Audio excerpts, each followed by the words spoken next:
What happens if you water fast for 72 hours? The 72-hour fast. Where the heck did this come from? And why 72 hours?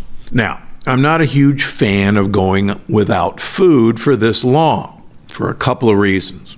Instead, as you probably know, I recommend time-restricted eating, which is where you ideally reduce your eating window to about a 6 to 8 hour period. But we'll talk about that in just a little bit. Now, here's the major problem with a 72-hour water fast. Most people will crash and burn. Why? Studies have shown that even if you are of normal weight, in other words, you're thin, 50% of you are metabolically inflexible. Now, what does that mean? Normally, your mitochondria that make ATP like to burn glucose, sugar, for fuel. But if glucose runs out and isn't available, they can make a switch to burning free fatty acids that are liberated from fat cells to make energy. Now, your brain, unfortunately, can't get free fatty acids because, quite frankly, they're too big to get through the blood-brain barrier. Instead, your brain will use ketones, which your liver will make if free fatty acids are available. Now, it's a big if. Here's the problem. 50% of us, plain old normal weight people, can't make that switch. 92% of overweight people can't make that switch. And 98% of obese people can't make that switch. So what happens if you decide to just drink water for 72 hours? You will exhaust your glucose supplies in about 8 to 12 hours.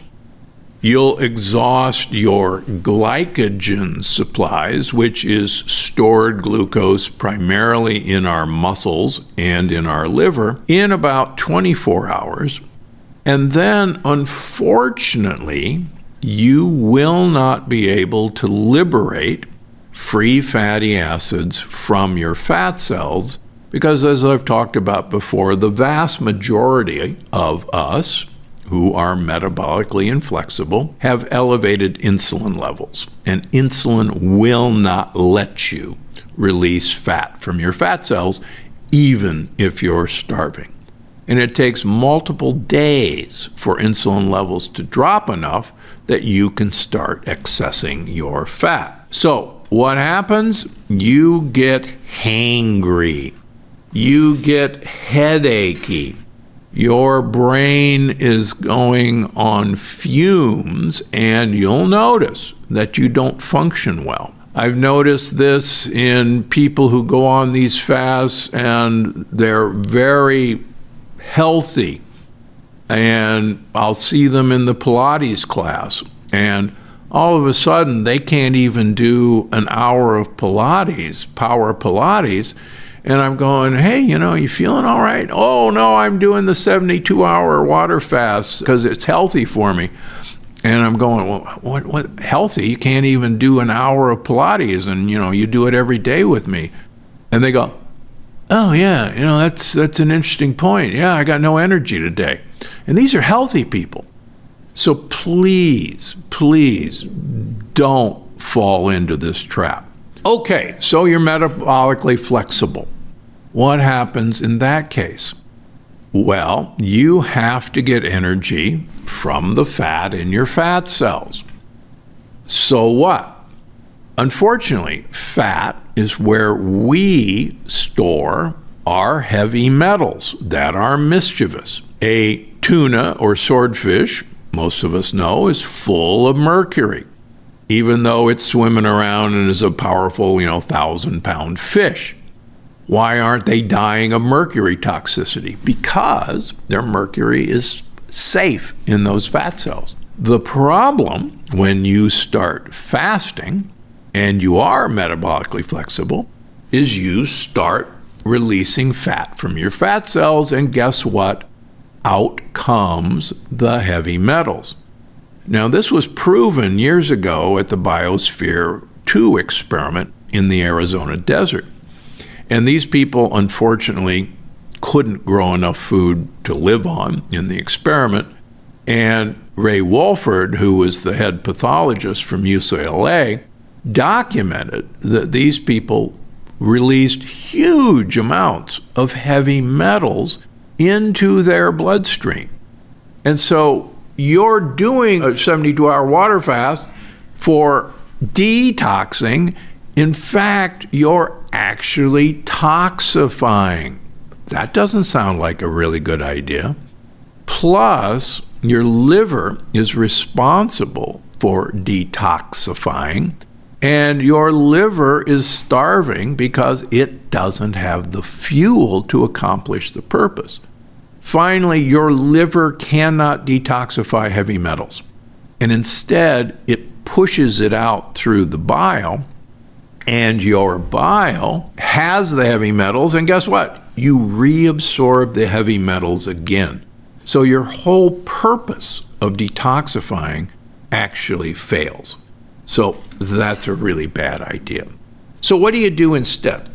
Actually, before I get into that, one other thing that you should realize. If you can't get to free fatty acids and you're metabolically inflexible, you can make sugar from your muscles.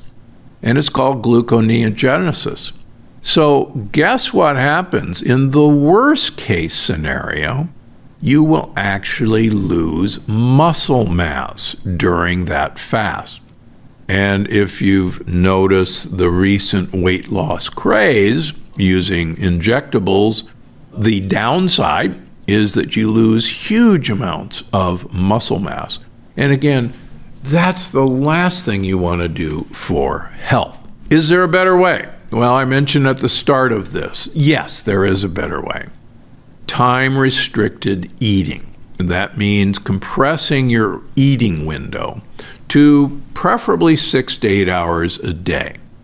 Now, during that time, during that compression of your eating window, part of that time you're sleeping, so you don't have to worry. But increasing the time, pushing the first meal that you eat, your break fast, closer towards noon, the more you produce ketones. And ketones have dramatic effects on uncoupling mitochondria. If you uncouple mitochondria, you promote thermogenesis. Thermogenesis promotes weight loss. You actually do a caloric bypass on your mitochondria, so they literally waste fuel, waste fat. Good idea. And studies in Italian athletes have shown that this way of eating, as composed to a 12-hour eating window, these were Italian cyclists who ate in a 7-hour window, maintained their muscle mass compared to the group that ate in a 12-hour window. The Italian cyclists who ate in the 7-hour window lost weight, even though they maintained muscle mass. Pay attention, you folks who are injecting your stomach every week. And they actually lowered their insulin-like growth factor, which promotes health span and longevity. How do you do that? Well, Gut Check, my new bestseller, tells you how to do it. And I'm going to hold your hand. I don't want you to just start with a 7-hour eating window. It's too hard. But what I do want you to do is next week, just push your breakfast off 1 hour. If you normally eat at 7 o'clock, eat at 8 o'clock. Do that for a week. Take the weekend off. Next week, eat your breakfast at 9 o'clock. Do that for a week. Take the weekend off. And so on. In 5 weeks, we'll get you up to 11 or 12 for breakfast. It's easy, it's doable, and I'll be here for you every step of the way. Do yourself and your body a favor. Stay away from a 72-hour water fast. Colostrum supplements. Have you heard the buzz all about the dazzling benefits of colostrum supplements? Well, it's everywhere on TikTok. It's everywhere on the internet. It's everywhere on commercials. But before you pluck down your good hard-earned money on one of these, be it a powder, a pill, or whatever, what the heck are you buying? Colostrum is sometimes called liquid gold. It's the first milk that mammals produce right after you give birth and before your regular breast milk comes in. It happens in both animals and humans.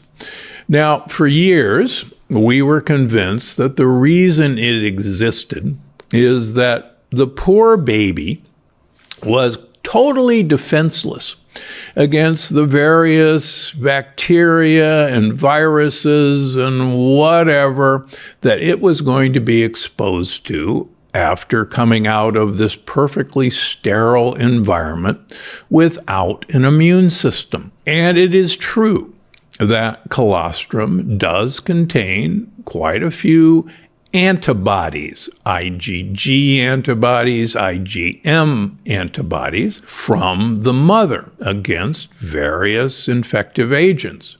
So far, so good. It also has a few interesting compounds like beta-glucans, which feed friendly bacteria, and lactoferrin, which also supports the immune system. So far, so good.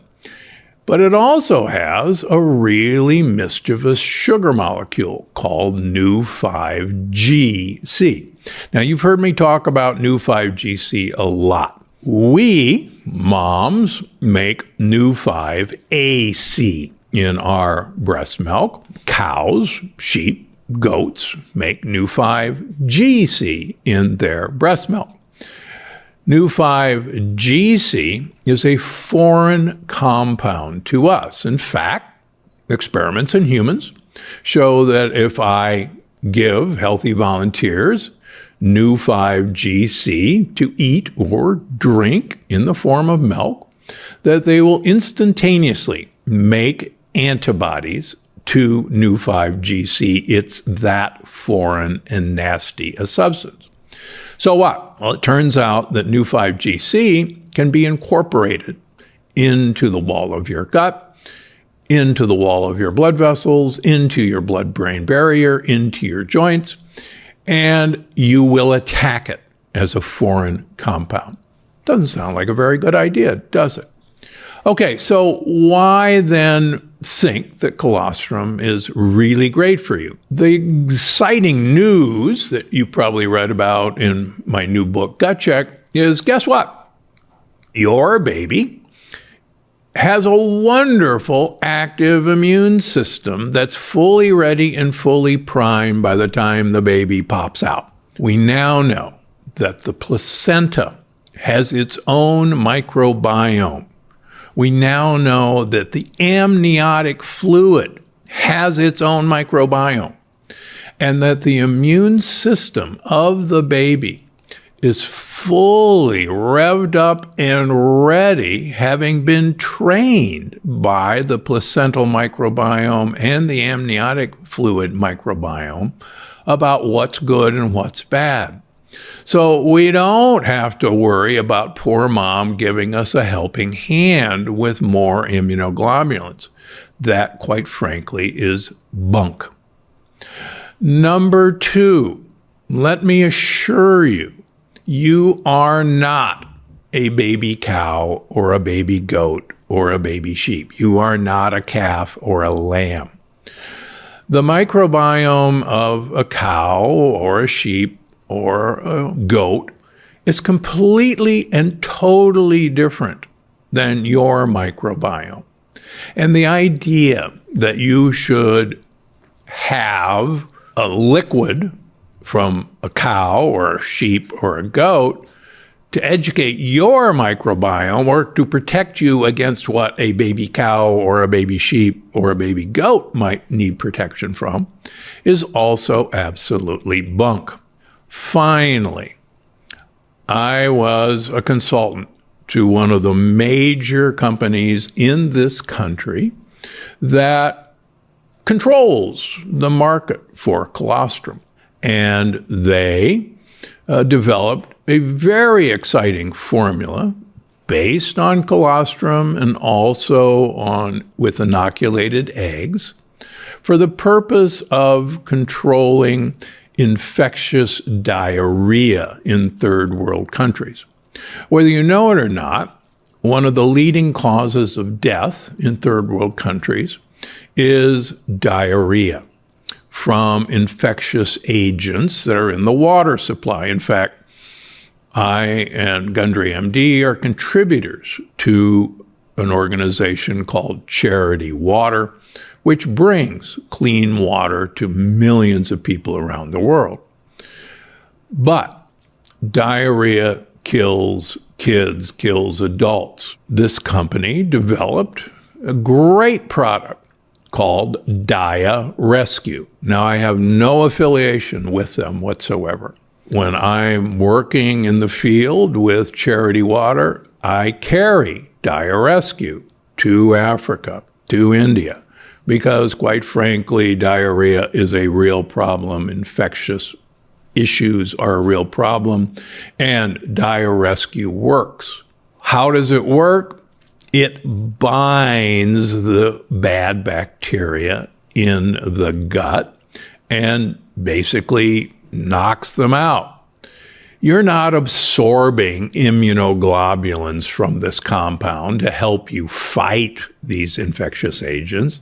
It's binding them, and you basically stop them from misbehaving.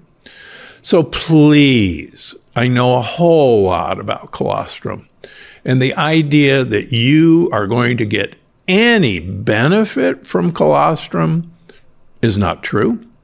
And number two, knowing what I and others know about the downsides of swallowing new 5-GC, which is in the colostrum of cows, sheep, and goats, is really a dumb idea if you want to improve your health. That's it. Colostrum, put it down. If you want to stop diarrhea when you're traveling in Africa or Mexico, take some Dia Rescue. You should know that most detoxing diets are actually causing or releasing toxicity into the body. Say what? How could a detox diet toxify you? Well, in many ways. Let's start with number one. With traditional detoxing diets, you're either on a low-calorie or a fruit juice diet or a vegetable juice diet. And one of the purposes is to lose weight.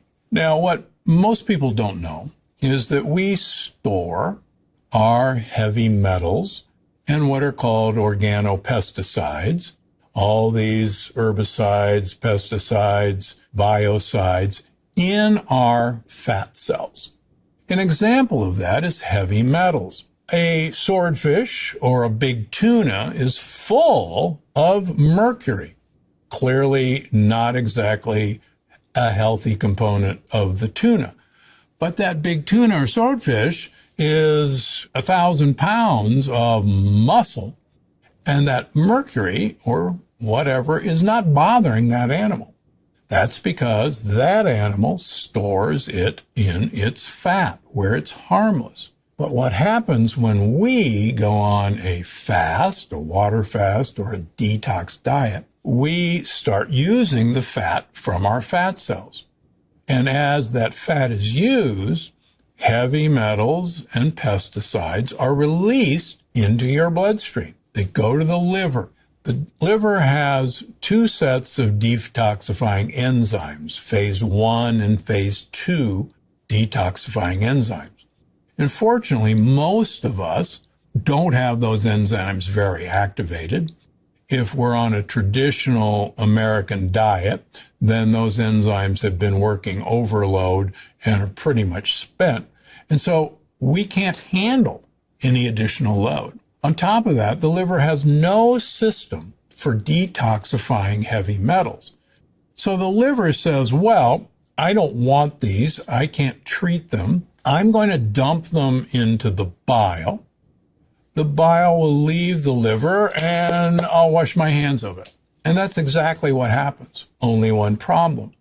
The bile then goes into our intestines and those heavy metals get reabsorbed right back into our bloodstream where they obviously don't belong. And the longer you do this detoxification diet, the more toxic heavy metals accumulate in your bloodstream. And your kidneys can't filter them out fast enough. So I see a number of patients who have tried a detoxing diet where we've actually measured their heavy metals before and after the detoxification diet, and their heavy metals are much higher than when they started. The second thing about detoxing diet is that people say, well, I'm going to only eat anti-inflammatory foods, and that will stop my inflammation. As you've seen from my books, particularly in Gut Check, inflammation is our body's response to leaky gut. Inflammation does not occur because you're eating inflammatory foods. It occurs because they're causing leaky gut. So treating inflammation by eating anti-inflammatory foods is like here in California fighting a forest fire with a garden hose. It's completely insufficient. What you gotta do is eliminate the foods that are causing leaky gut. And of course, that's where the yes and no list come from my website. The more you take leaky gut making foods, like grains, like beans, like the nightshade family, like cashews, like peanuts, out of your diet, then you're truly repairing your leaky gut and then quenching inflammation. It's not the other way around. I see people who are eating turmeric smoothies every day of their lives who have massive amounts of inflammation.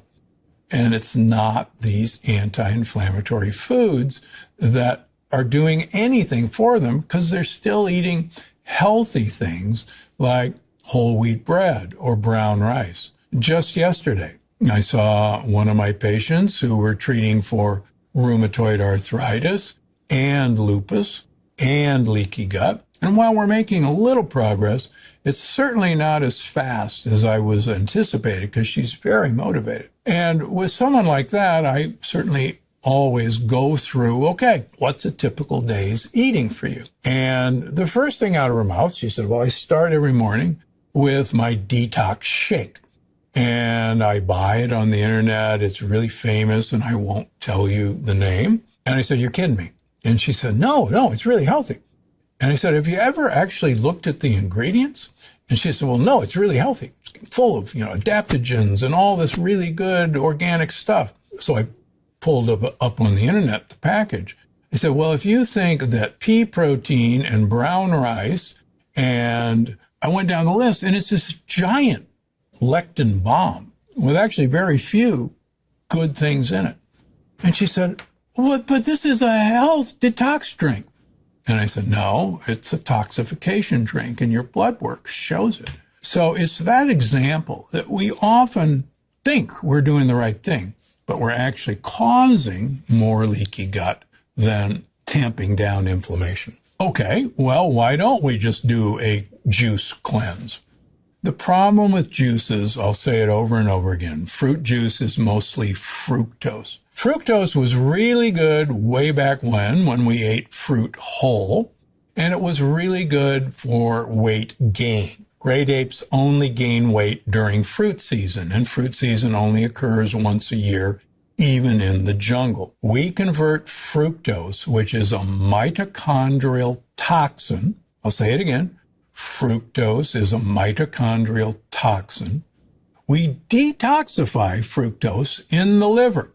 into triglycerides, which is a fat, and into uric acid. I'll say that again. We detoxify fructose in our liver. That doesn't sound like a detox diet if what we're drinking is a toxin. So what happens? Triglycerides raise our cholesterol, raise our fat content. These things are turned into another fat called a ceramide. For those of you who are interested, there's a wonderful paper to read on the internet published in PubMed, Death by Ceramides. And if you want to know how to poison your mitochondria, to poison your heart, please read Death by Ceramides. Put it on your browser. You'll be shocked. That's what fructose does to us. Finally, I can't tell you the number of patients who came to see me after a fruit juice cleanse who developed acute gout. Why? Because they rapidly raised their uric acid. And uric acid is what causes gout. So here they are detoxing and actually causing a toxic gout crystal formation in their big toe, all because they are eating anti-inflammatory foods. And I can tell you, if you want to experience inflammation, have a case of gout. Well, so are there any effective detox solutions? Well, first of all, eating a plant-based diet that's low calorie, that's lectin-free, is one of the better ways to do this. But the object of the game is not to lose weight quickly. Number one, as I've always said, weight off fast will never last.